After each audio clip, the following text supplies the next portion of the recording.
There's a timeless secret, a principle that has guided some of the greatest people in history through their toughest challenges. It's a simple but really profound idea, that the path forward is often hidden inside the very things that seem to be blocking our way.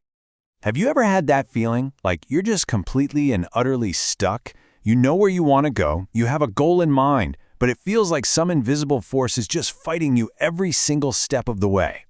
It's an incredibly frustrating place to be, isn't it? You feel boxed in, almost paralyzed, and what makes it worse is you have just enough freedom to feel like you should be able to move, which makes it all the more maddening when you just can't get any momentum going. And yet, we've all seen them. People who don't just face obstacles, they seem to use them as launch pads. They actually thrive because of the challenge. So, what's their secret? What separates them from the rest of us who just get stopped in our tracks? Well, the secret is in some modern life hack you'd find online. It's a philosophy, an ancient discipline that's been mastered by some of history's greatest figures to turn their deepest struggles into their greatest triumphs. Benjamin Franklin, he put it perfectly. He said, "The things which hurt, instruct." It's this radical idea that our pain, our struggles, they aren't just roadblocks, they're teachers. And hidden inside every single setback is a lesson, a chance to grow. This is the core of it, the discipline of turning our problems completely on their heads. It's about reframing every obstacle, not as this impossible barrier, but as a chance to practice a new virtue, to get stronger, to simply become better. This discipline is built on 3 critical steps that all work together.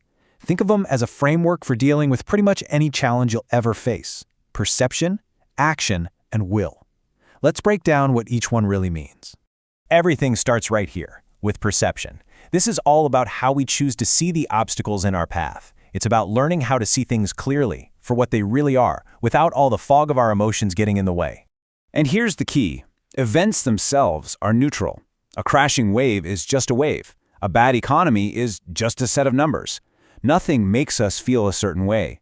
We choose to see them as good or bad. When John D. Rockefeller faced a devastating financial crisis, everyone else saw total ruin. But he chose to see opportunity. And that single choice, well, it made all the difference. The Roman Emperor Marcus Aurelius basically gave himself this command every day. It's a formula for clarity. See things as they are, act for the good of others, and accept what you can't change. This kind of clear-eyed vision, that's the heart of perception. But seeing clearly is only the beginning. Once you see the obstacle for what it is, you have to act. And that brings us to the second discipline, action. The power to respond correctly and effectively. We can't just think our way out of a problem, right?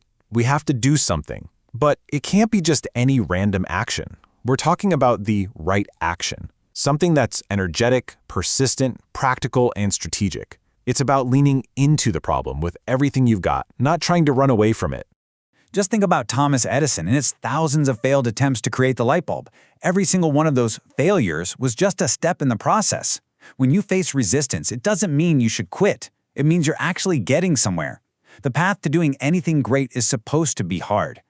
Think of it this way. Every challenge, every single obstacle is like a question that life is asking you directly.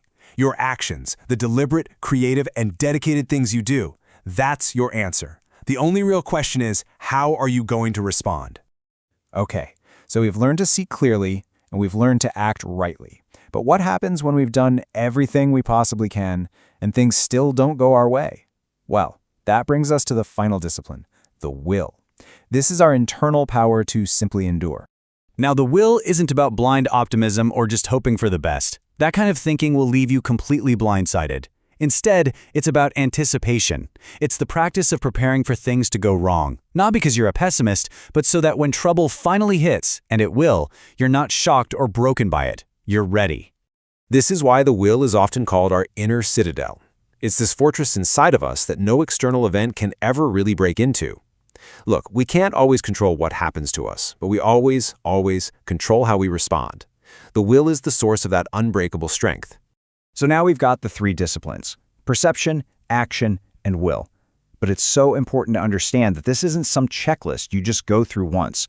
It's a continuous loop, a fluid, lifelong practice for navigating reality itself. First, you practice clear perception. You strip away all the fear and judgment and just see things exactly as they are.